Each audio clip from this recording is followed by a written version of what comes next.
نہیں نہیں، بلکہ دل صاف ہوتے ہیں، اس لیے کہ ولی کا دل خدا کا عرش ہوتا ہے۔ جس دل کے اندر کینہ ہو وہ خدا کا عرش کیسے ہو سکتا ہے؟ وہ اللہ رب العزت کا عرش کیسے ہو سکتا ہے؟ میرے پیارے آقا علیہ السلام کے پیارے دیوانوں، آج لوگ کہتے ہیں مولانا ہماری دعائیں قبول کیوں نہیں ہوتی؟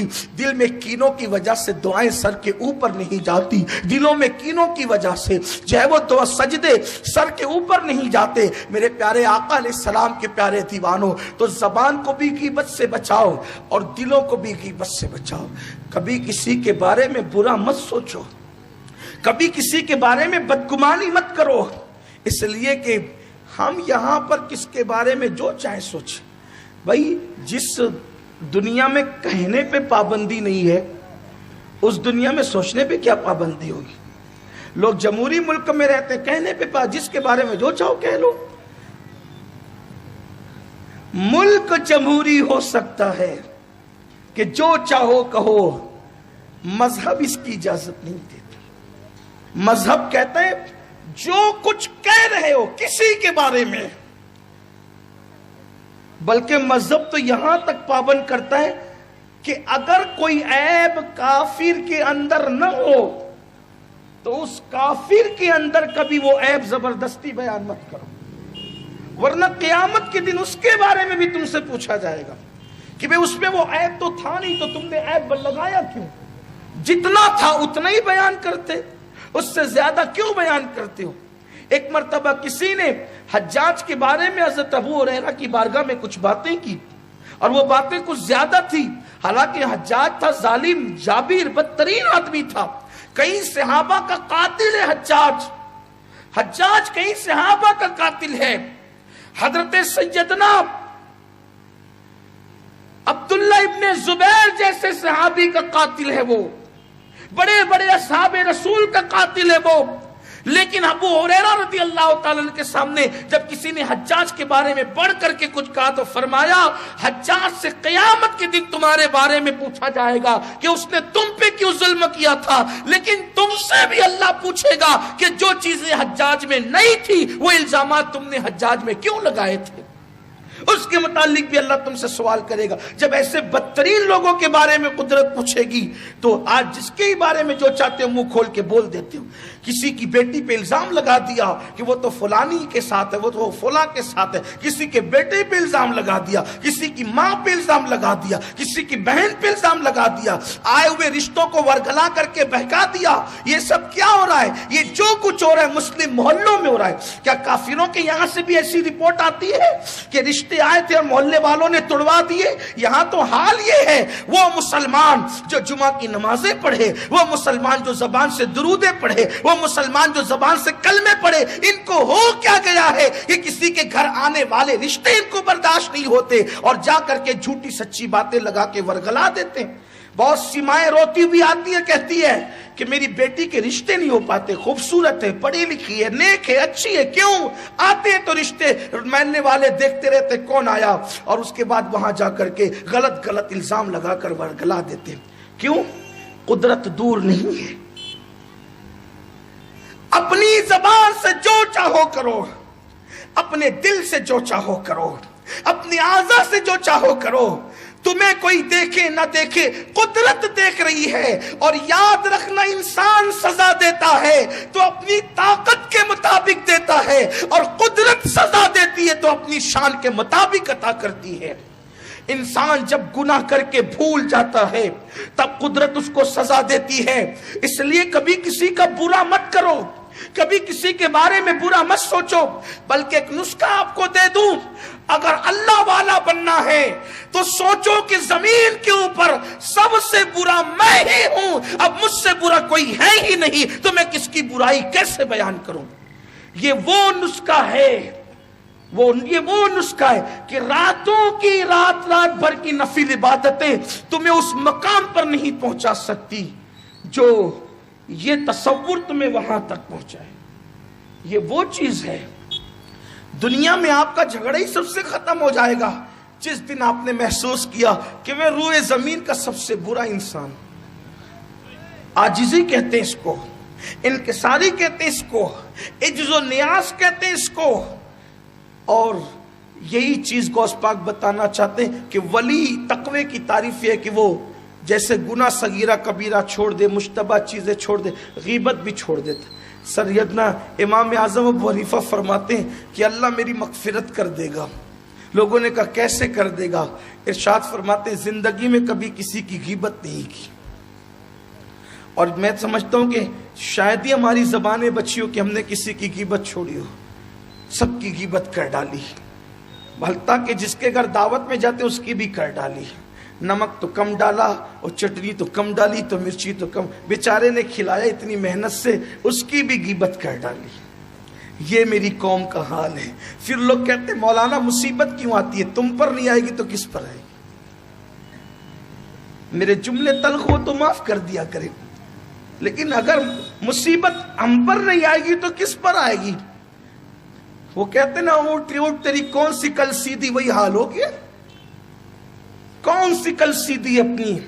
کہاں ہم اسلام پر ہیں، کہاں ہم شریعت پر ہیں، کہاں ہم دین پر ہیں؟